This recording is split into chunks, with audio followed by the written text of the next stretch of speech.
So shall we go through some final tips and ways that our students can generally improve, things that they can work on? Absolutely. Let's go. Yeah. You want to start? So pay attention to feedback. So a lot of the time, students, like when they're preparing for OET exams, when it comes to writing or speaking tasks, they just want to do speaking after speaking after speaking, like practice the things. And they don't actually consider, okay, am I taking the feedback that I've been given? Especially if you're, of course, working with a teacher, like here at Swoosh English.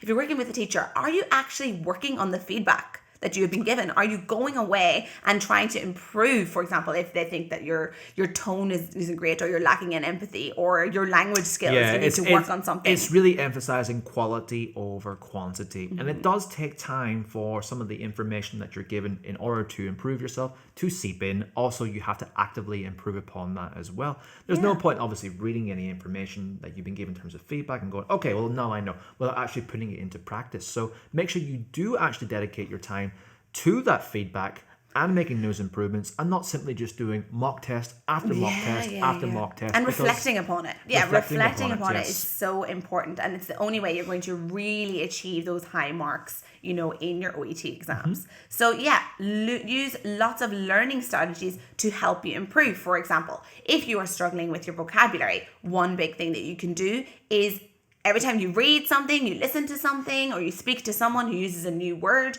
write that word down, make vocabulary lists, have a dedicated OET mini dictionary, write down words, then write down the definition of the word and perhaps synonyms of the word so that you can widen your vocabulary even further.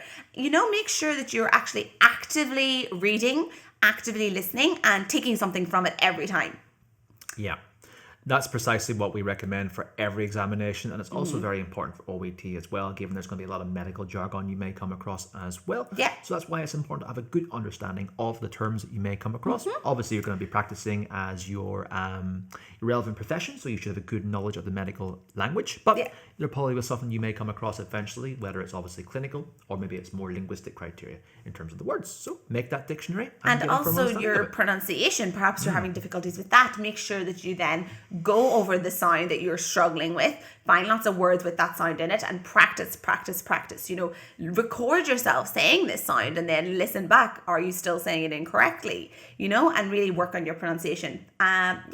So what other tips do we have then? Well, just making use of that preparation time effectively. So you want to ensure that you've read the card carefully, you've extracted that information, and you're prepared to go into the role play with the 5 minutes. So you're not really focusing on collecting the information at that point, but actually delivering it effectively. So there's some following questions that you can think about regarding the role play itself. Think about, obviously, who the patient or the caregiver is. You want to obviously make sure that you're going to be speaking to them effectively, depending on their age, their gender, and their background as well. Some of the first things to note, right? As well as how they may feel about the given treatment.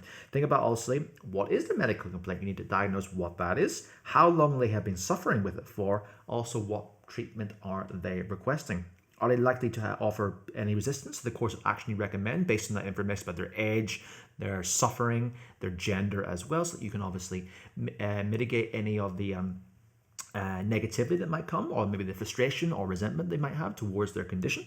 And also, how do you plan to deal with that? Obviously, can you show empathy? Are you need to be a bit firm with them, or do you also have to just lay out the information on the table with them and make them feel as easy as possible about any bad news that they're about to get. Finally, is it important that you're ready to address any difficulties or sensitivities the patient may present as well? So you want to make sure that you're going to communicate with them effectively, depending on how they feel and their ailments as well. Very good. Okay, great. So just make sure that you get lots of practice in. Of course, one of the best ways to do that is to have a teacher, an OET teacher, and a language skills expert who can really help you improve your language skills and make you feel comfortable with the format of the OET exam.